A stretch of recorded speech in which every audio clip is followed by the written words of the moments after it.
hari ini dunia perpolitikan Indonesia kembali ramai menjadi perbincangan di khalayak ramai. Hal itu tidak lepas dari adanya berita dukungan partai yang cukup besar di Indonesia yang saat ini mendukung atau mendeklarasikan dukungannya kepada salah satu baca pres, yaitu Bapak Prabowo Subianto. Partai politik ini yaitu Golkar dan PAN.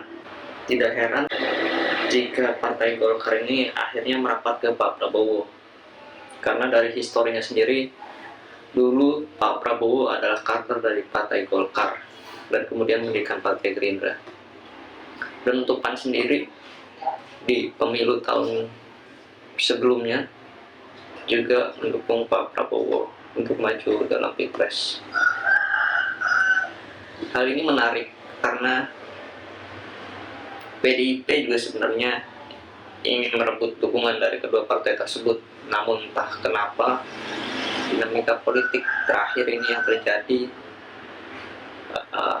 kedua partai ini memutuskan untuk bergabung ke Partai Gerindra atau Koalisi Indonesia Raya, yang di dalamnya itu ada Partai Gerindra dan Partai PKB. Saya rasa pilihan ini rasional untuk kedua partai tersebut, di mana mungkin sebelumnya dari PAN sendiri telah menawarkan atau menyodorkan nama Erick Thohir untuk menjadi bacawa pres untuk mendampingi Ganjar Pranowo. Namun sepertinya hal tersebut belum mendapatkan restu oleh Ibu Megawati, dan akhirnya kedua partai tersebut merapat ke Pak Prabowo. Mungkin juga ada korelasinya juga dengan kata-kata mereka yang selalu mereka gemborkan bahwa kami tegak lurus dengan Pak Presiden atau Pak Jokowi.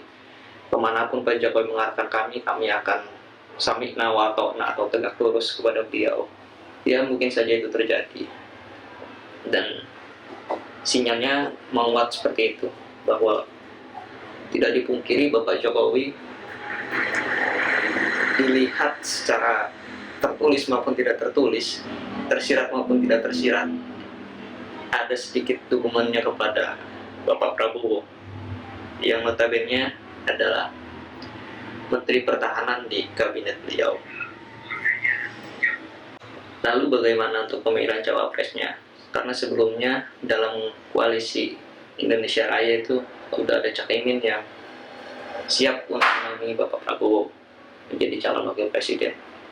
Dan menarik, akhirnya jika koalisi ini benar-benar terjadi dan solid sampai waktu pendaftaran, hal ini tentunya akan merepotkan PDIP yang saat ini mengusung Ganjar Pranowo, yang kita tahu untuk PDIP sendiri masih membuka ruang untuk berkoalisi dengan partai-partai lain, dan sudah tidak ada lagi yang tersisa partai-partai besar untuk menjadi koalisi mereka. Saat ini PDIP sendiri sudah ada perjanjian politik atau koalisi bersama dengan Partai Hanura dan P3. Dan sebenarnya juga P3 itu telah menyodorkan untuk bacawa pres Ganjar Pranowo, yaitu Bapak Sandiaga Uno. Namun sampai saat ini masih terus digodok apakah Ibu Mega merestui atau tidak. Dan bukan tidak mungkin juga bahwa nanti jika elektabilitas Bapak Ganjar ini mengalami penurunan yang signifikan, mungkin tidak menutup kemungkinan pencalonan Ganjar ini akan PDIP revisi sendiri.